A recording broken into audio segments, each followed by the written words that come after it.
Leftists and the media have a tendency to blame President Trump for everything, and this time he's to blame for the weather. A Washington Post editorial published early this week argued that President Trump is, quote, complicit in destruction caused by hurricanes. Well, no wonder why Americans don't trust the mainstream media when they're publishing things as ludicrous as this piece was. There's very real danger caused by hurricanes. We should be focusing on that, not on how President Trump has, quote unquote, caused it.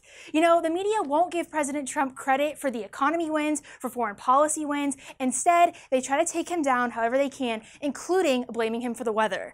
Well, as you can tell, it has been another week, and once again, the media has swung and they missed.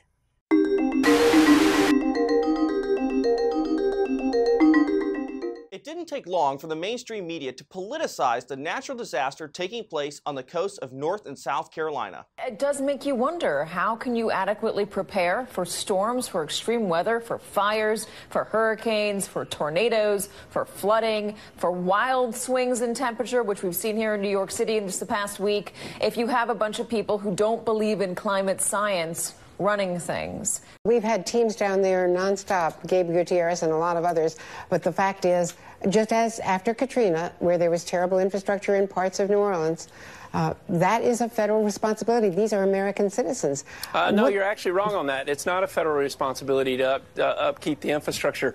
Actually, most of the infrastructure in this company is owned by the private sector. FEMA doesn't control the maintenance of the infrastructure. And if you remember, when I went back for the third supplemental after Congress, I had to ask for special authorities that's never been done before to fix the deferred maintenance or the infrastructure that was allowed to rise. But the emergency rescue is the federal responsibility, is the point I'm trying to make. Well, we've seen this so many times with the media, whether it's the fires in California or the storm off the East Coast. They immediately want to jump in and blame climate change and all these things, blame President Donald Trump. And I really do think this shows their bias. Look, I mean, they give so much credit to former President Barack Obama for the economy, yet they want to blame Trump for the weather right now. Are they biased? I think so. Well, the Washington Post has been on a roll this week after they posted an anti-Trump commentary masquerading as a fact-check piece. We'll break it down in my favorite segment, Stepman Time.